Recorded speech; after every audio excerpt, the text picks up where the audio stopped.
तो जी हाँ, नमस्कार। आप सभी का एक बार फिर से स्वागत है आपके चैनल में। डिस्कस करेंगे आज हम यहाँ पे नेक्स्ट जो हमारी क्रॉप है वो है मेज क्रॉप, यानी कि मक्के की क्रॉप। यानी आज हम यहाँ पे मक्का को डिस्कस करेंगे, या ऐसे कई लोग अलग अलग नामों से जाना जाता है। कई लोग इसे कॉर्न भी कहते हैं, और गढ़वाली में इसको यानी उत्तराखंड में से मुंगरी के नाम से जाना जाता है। कई लोग इसे भुट्टा भी कहते हैं। ठीक है, तो ये तो लोकल नाम हो गए, और साइंटिफिक नेम मतलब टेक्निकल नेम इसका मेज या फिर कॉर्न के नाम से आगे मैं बार बार बोलूंगा। इससे पहले मैं वीट यानी कि गेहूं, पैडी यानी कि धान, इन दोनों के वीडियो बना चुका हूं। लिंक मैं नीचे दे दूंगा डिस्क्रिप्शन में, नहीं देखे हैं तो आप देख सकते हैं। स्टार्ट करते हैं आज का वीडियो। इसका बॉटनिकल नेम, इसका जो बॉटनिकल नेम है वो है जिया मेज। क्या है? जिया मेज। रिया नहीं बोला मैंने, क्या बोला? जिया मेज इसका बॉटनिकल नेम है। इफ क्योंकि अनाज है, और जितने भी सीरियल्स होते हैं, अनाज होते हैं, सब के सब पोएसी फैमिली से आते हैं। किस फैमिली से आते हैं? पोएसी फैमिली से आते हैं, या पहले इसे ग्रैमिनी फैमिली के नाम से जाना जाता। तो याद रखें, जितने भी अनाज हैं, चावल, मक्का, धान, गेहूं, सब के सब किससे आते हैं? ग्रैमिनी या फिर पोएसी फैमिली से आते हैं। अगर बात करूं इसकी ओरिजिन प्लेस की, इसका उत्पत्ति स्थान, तो मक्के का जो उत्पत्ति स्थान है वो जनरली मैक्सिको को माना जाता है। स्पेलिंग देख लेना, किसको माना जाता है? मैक्सिको को माना जाता है। कई बुकों में सेंट्रल अमेरिका भी लिखा होगा, तो वो भी ध्यान रखना। ठीक है। अगर मैं बात करूं वीट की, तो वीट का जो उत्पत्ति स्थान यानी गेहूं का जो उत्पत्ति स्थान है, ये भी पूछ सकता है आपसे। तो पिछली वीडियो में हमने देखा था कि गेहूं का जो उत्पत्ति स्थान है वो साउथ वेस्ट एशिया है। कहाँ है? South west Asia. जबकि धान का जो उत्पत्ति स्थान है वो कहाँ है? South east Asia. और मक्के का उत्पत्ति स्थान कहाँ है? मैक्सिको को माना जाता है। आगे बात करें इसके पुष्प क्रम की, इन्फ्लोरेसेंस की, तो इसका पुष्प क्रम वही होता है जो पैडी का होता है। क्या होता है? पैडी का होता है। पैडी का आपको पता चल गया होगा। पैडी का पुष्प क्रम किस प्रकार का होता है? स्पाइक टाइप का पुष्प क्रम होता है। इसे हिंदी में क्या बोलते हैं, अगर आपको पता है तो नीचे जरा मुझे कमेंट करके बताना। ठीक है। अगर बात करूं ये किस तरह का फ्रूट है, टाइप ऑफ फ्रूट, मैंने आपको बताया था जितने भी अनाज होते हैं, सभी अनाज, जितने भी सीरियल्स होते हैं, सभी अनाज कैरियोप्सिस टाइप का फ्रूट टाइप उनमें पाया जाता है। सर क्या होता है कैरियोप्सिस?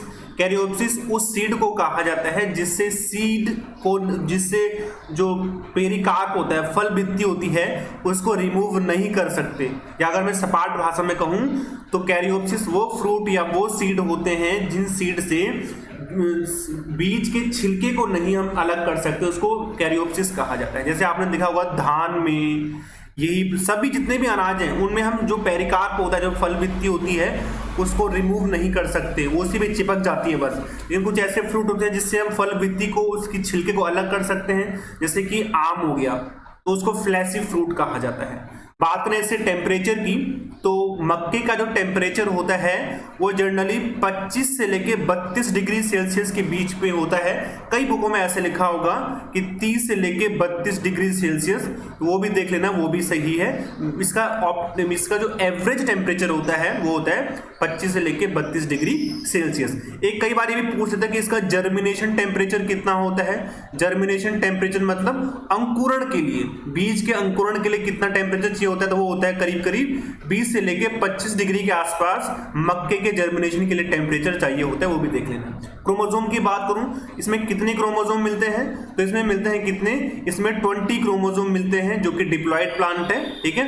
पॉलिनेशन की बात की जाए तो इसमें क्रॉस पॉलिनेशन होता है। क्या होता है? इसमें क्रॉस पॉलिनेशन होता है, पर परागण होता है। क्रॉस पॉलिनेशन हिंदी में क्या बोलते हैं? पर परागण होता है। पर परागण क्या होता है सर? इसमें क्या होता है कि एक फ्लावर का पॉलन ग्रेन यानी परागकण दूसरे फ्लावर के स्टिग्मा में यानी वर्तिकाग्र में पहुंचता है, उसको हम क्रॉस पॉलिनेशन बोलते हैं। ठीक है। अगर मैं इसकी बात करूं न्यूट्रिशनल वैल्यू की, तो इसमें न्यूट्रिशनल वैल्यू, इसमें अच्छा खासा कार्बोहाइड्रेट मिल जाता है। जितने भी अनाज होते हैं सभी जो है कार्बोहाइड्रेट के रिच सोर्स होते हैं। इसमें कार्बोहाइड्रेट मिल जाता है कितना? 65 से 70% के आसपास इसमें कार्बोहाइड्रेट मिल जाता है। फैट की बात करो तो फैट इसमें 2 से लेके 6% इसमें फैट यानी वसा पाई जाती है। ठीक है। प्रोटीन की बात की जाए तो इसमें 10 से लेके 11% तक प्रोटीन पाया जाता है, और इसके प्रोटीन को जीन कहते हैं। क्या बोलते हैं? जीन कहा जाता है। मक्के में जो प्रोटीन पाया जाता है उसे जीन कहा जाता है, और वीट में जो प्रोटीन पाया जाता है उसे ग्लूटीन कहा जाता है। क्या बोलते हैं? ग्लूटीन कहते हैं। आपसे भी पूछ सकता है कि अनाजों वाली फसलों में सबसे कम प्रोटीन किसमें मिलता है। तो कल हमने डिस्कस किया था जितनी भी अनाज वाली फसलें हैं उनमें सबसे कम प्रोटीन मिलता है राइस में, यानी कि चावल में। किसमें मिलता है? चावल में। और सबसे ज्यादा प्रोटीन मिलता है व्हीट में, अनाज वाली फसलों में। किसमें मिलता है?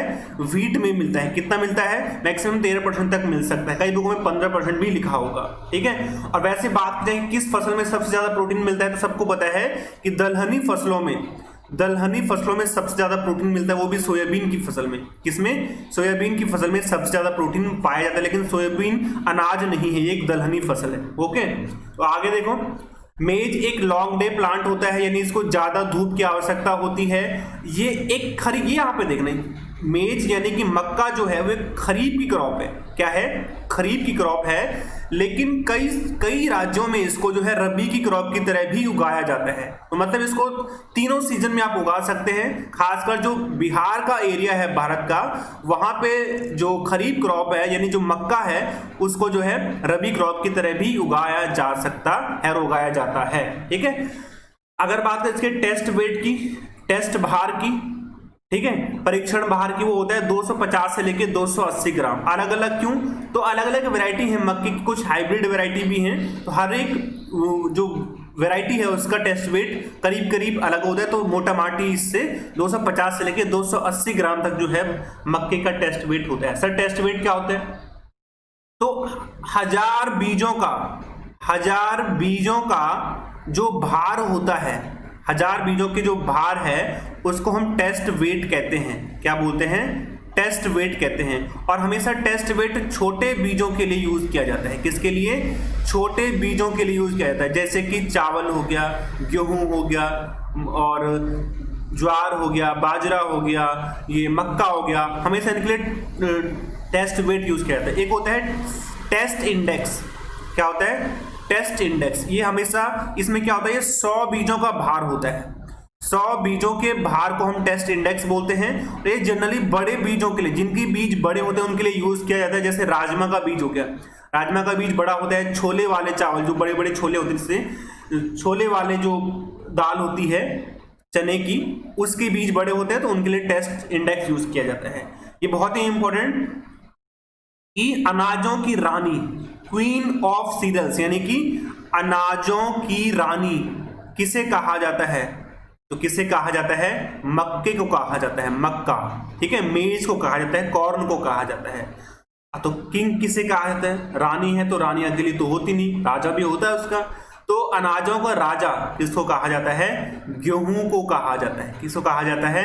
गेहूं को अनाजों का राजा कहा जाता है। मक्के को जो है अनाजों का रानी कहा जाता है। और बस, ठीक है।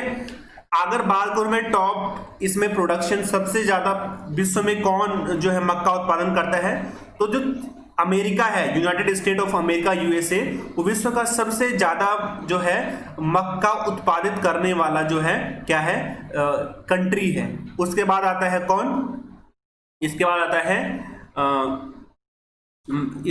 है चाइना, और इसके बाद आता है मैक्सिको। ठीक है। दूसरे नंबर पे चाइना है। अगर मैं एरिया की बात करूं, एरिया प्लस प्रोडक्शन में, उत्पादन में, वो तो कौन है पहले पे? यूएसए, यानी सबसे ज्यादा एरिया पे जो है अमेरिका में मक्का बोया जाता है, सबसे ज्यादा प्रोडक्शन भी वहीं होता है। लेकिन अगर प्रोडक्टिविटी की बात की जाए, यानी उत्पादकता की बात की जाए, किसकी? उत्पादकता की, तो सबसे ज्यादा उत्पादकता इटली में है। कहां है? इटली में है। सर प्रोडक्टिविटी और प्रोडक्शन में क्या फर्क है, यानी उत्पादकता और उत्पादन में क्या फर्क है? तो प्रोडक्टिविटी यानी उत्पादकता बोलते हैं कि पर हेक्टेयर भूमि में कितनी फसल पैदा हो रही है, कितनी फसल पैदा हो रही है, उसको हम कहते हैं प्रोडक्टिविटी।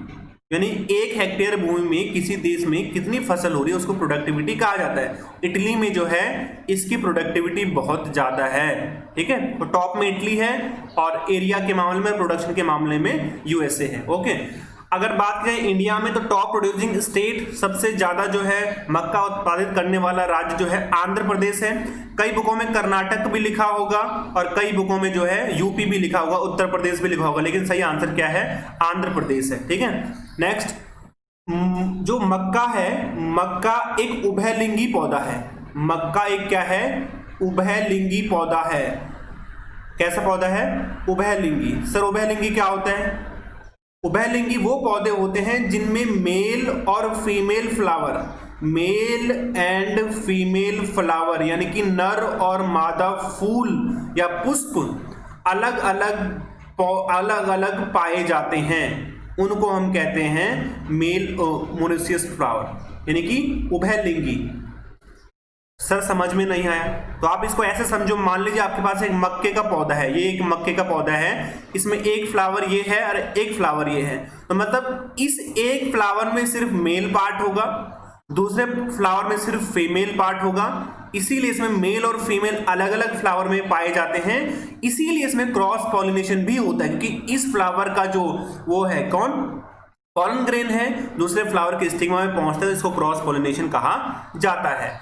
ये भी आपको याद रखना है कि मेल फ्लावर को मक्का में जो है टेसल कहा जाता है या टसल कहा जाता है, कई बुकों ये देख लेना स्पेलिंग TSAL भी हो सकता है, और जो है फीमेल फ्लावर को जो है सिल्क कहा जाता है। फिर से बोल रहा हूं, मेल फ्लावर को टसल कहा जाता है और फीमेल फ्लावर को क्या बोलते हैं, सिल्क कहते हैं, ठीक है।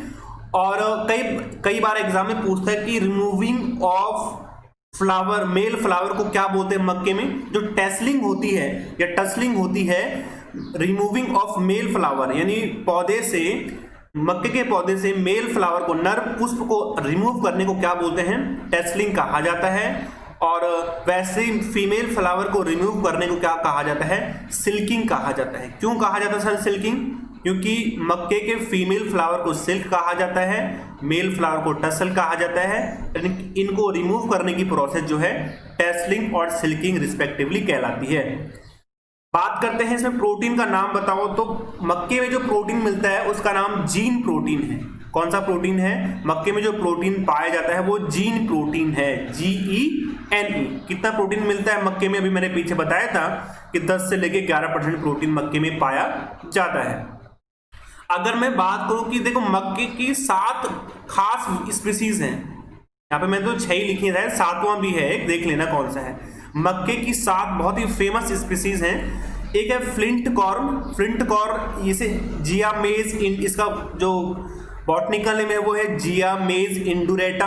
क्या है? इंडिया में ये सबसे ज्यादा 95% जो है, जो स्पीसीज इंडिया में उगाई जाती है मक्के की, वो यही है, फ्लिंट कॉर्न। कौन सी है? Flint corn. दूसरी जो स्पीसीज होती है, दूसरे नंबर की है, हो गए अब 7 हो गए। दूसरे नंबर की जो स्पीसीज है उसको हम क्या बोलते हैं? उसको हम बोलते हैं डेंट कॉर्न। डेंट कॉर्न क्यों बोलते हैं सर? क्योंकि ये इसका जो शेप होता है, इसकी बीज का जो शेप होता है, साइज होता है, जो बनावट होती है वो दांतों के समान होती है, दांत के समान होती है। दांत जो है डेंटल, आपको पता है डेंटल का डॉक्टर को दांत कहते हैं, इसलिए इसको डेंट कॉर्न कहा जाता है। और इसका जो बॉटनिकल नेम है वो है जियामेज इंडेंटेटा। ठीक है, जियामेज इंडेंटाटा इसका जो है बॉटनिकल नेम है। और ये मुख्य रूप से USA अमेरिका में उगाई जाती है। अमेरिका में जितनी जो मक्का उगाया जाता है उसका 95% जो है वो यही है। कौन सा? Dent corn. अगला है सेकंड, वो कौन सा है? वो है पॉपकॉर्न। जो हम पॉपकॉर्न खाते हैं ना, वो इसी स्पीसीज को खाते हैं। पॉपकॉर्न जो है, इसका जो बॉटनिकल नेम है वो जियामेज इविरेटा है। क्या है? जियामेज इविरेटा है। एग्जाम में ये पूछता है कि जो पॉपकॉर्न है उसमें मक्के को कितने डिग्री सेल्सियस पे उगाया नहीं, जो है गर्म किया जाता है। तो मक्के को जो पॉपकॉर्न होता है उसको 170 डिग्री सेल्सियस पे, कितने 170 डिग्री सेल्सियस पे उसको गर्म किया जाता है, तब जाके वो फूलता है। नेक्स्ट है स्वीट कॉर्न। स्वीट कॉर्न जो हम जनरली खाते हैं भून के या फिर उसको बॉयल करके, वो स्वीट कॉर्न होता है। इसमें जो ग्लूकोज की मात्रा है वो बहुत ही ज्यादा होती है और पकने पे वो कार्बोहाइड्रेट, वो ग्लूकोज जो है कार्बोहाइड्रेट में या फिर स्टार्च में बदल जाता है। ठीक है, स्वीट कॉर्न इसका जो बॉटनिकल नेम है वो है जियामेज सेकेरेटा। याद कर सकते हैं, सुक्रोज, या सुक्रोज तो आपने सुना होगा ना, सेक मतलब मीठा, तो स्वीट का मतलब मीठा, तो स्वीट कॉर्न का नाम क्या होगा? जियामेज सेकेरेटा। एक फ्लोर कॉर्न होता है जिससे आटा बनाया जाता है, एक होता है पॉड कॉर्न। ठीक है, जियामेज क्यूनिक आटा इसका नाम होता है। पॉड कॉर्न क्या होता है? जितनी भी ये स्पीसीज हैं ये सभी स्पीसीज इसी से ओरिजिनेट हुई हैं। किससे? Pod corn. जितनी भी स्पीसीज हैं सब की सब पॉड कॉर्न से ही उत्पन्न हुई हैं। एक होता है वैक्सीकॉर्न जिसका बॉटनिकल नेम जिया मेज सेरिटीना है, ठीक है। इसका यूज जनरली खाने में तो कम करते हैं, लेकिन इसका यूज जो है किया जाता है चिपचिपे पदार्थ को बनाने के लिए। तो ये 7 स्पीसीज हैं मक्के की, इनको आप ध्यान रखें, या आपको पूछ सकता है। नेक्स्ट देखो, इसकी वैरायटीज भी हैं, अलग अलग वैरायटीज हैं। जो नॉर्मल वैरायटी हैं जिनको यूज करते हैं वो है प्रभात, पूसा, किसान और विजय, ठीक है। प्रभात, पूसा, किसान, विजय इसकी नॉर्मल वैरायटीज हैं। कुछ हाइब्रिड वैरायटीज भी हैं। कौन कौन सी? गंगावन, दक्कन और संगम, ये इसकी हाइब्रिड वैरायटी है। स्वीट कॉर्न, कोई पूछेगा कि स्वीट कॉर्न की कौन कौन सी वैरायटी है, तो प्रिया और माधुरी। ओहो, नाम भी मजे, नाम भी स्वीट। चलो, तो प्रिया और माधुरी जो है इसके स्वीट कॉर्न की वैरायटी है। पॉपकॉर्न जो हम खाते हैं उसकी वैरायटी जो है अंबर और जवाहर है। और चारे के लिए, फूडर के लिए, यानी चारे के लिए, ये चारा होता है, फूडर हिंदी में इसको चारा बोलते हैं। तो चारे के लिए मक्के की जो वैरायटी यूज की जाती है वो कौन सी है? J1006 यूज की जाती है। इसमें बहुत सारे डिजीज होते हैं, लेकिन सबसे ज्यादा जो पूछे जाते हैं वो ये दो ये हैं। एक को हम व्हाइट बर्ड बोलते हैं। मक्के में जो व्हाइट बर्ड होता है वो जिंक की कमी से हो जाता है। किसकी कमी से? जिंक की कमी से मक्के में व्हाइट बर्ड नामक रोग हो जाता है।